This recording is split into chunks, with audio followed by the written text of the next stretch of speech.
కార్తీక పురాణము 22వ అధ్యాయము. కార్తీక దామోదరాయ నమః. ఓం నమః శివాయ.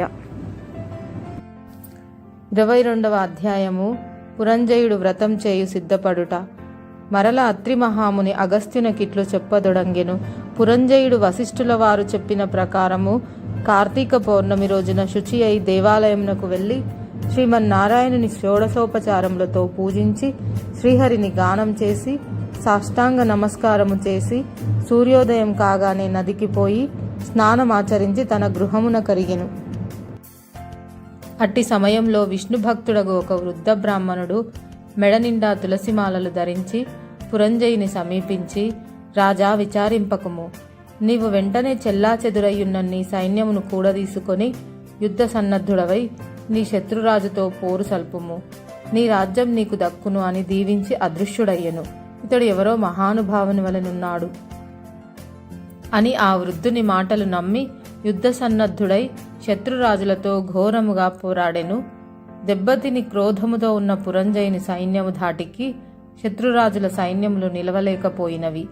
అదియునుగాక శ్రీమన్నారాయణుడు పురంజయుని విజయానికి అన్ని విధములా సహాయపడెను. అంతయు శ్రీమన్నారాయణు మహిమయే కదా.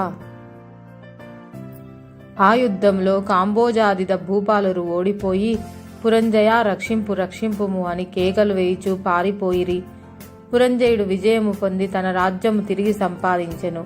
శ్రీమన్నారాయణ కటాక్షమునకు పాత్రులైన వారికి శత్రుభయం కలుగుతుందా? విషం త్రాగినను అమృతమే యగును.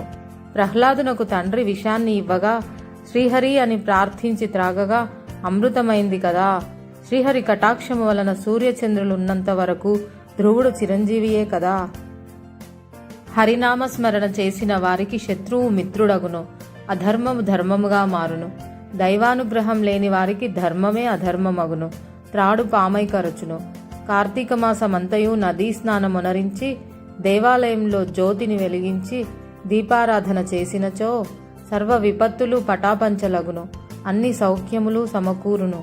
విష్ణుభక్తి కలిగి శ్రద్ధతో ఆ వ్రతం ఆచరించు వారికి ఏ జాతి వారికైనా పుణ్యము సమానమే.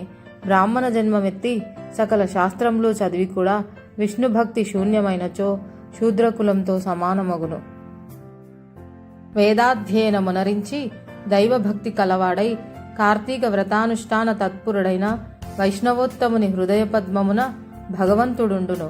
సంసార సాగరముద్ధరించుటకు దైవభక్తియే సాధనము. జాతి భేదంతో నిమిత్తం లేదు. విష్ణుభక్తి ప్రభావం వర్ణనాతీతము. వ్యాసుడు, అంబరీషుడు, శౌనకాది మహారుషులు మరెందరో రాజాది రాజులు కూడా విష్ణు భక్తిచే ముక్తి నొందిరి. శ్రీహరి భక్తవత్సలుడు సదా పుణ్యాత్ములను కంటికి రెప్పవలే కాపాడుచుండును. ఎవరికైనను శక్తి లేని ఎడల వారు తమ ద్రవ్యమును వెచ్చించి అయినను మరి ఒకరి చేత దాన ధర్మములు వ్రతములు చేయించవచ్చును. శ్రీహరి భక్తులు శ్రీవారికి అన్యోన్య సంబంధీకులు. అందు నిరాకారుడు, నిర్వికల్పుడు, నిత్యానందుడు, నీరజాక్షుడు 14 లోకములను తన కుక్షియందిడుకొని కాపాడుచున్న ఆదినారాయణుడు.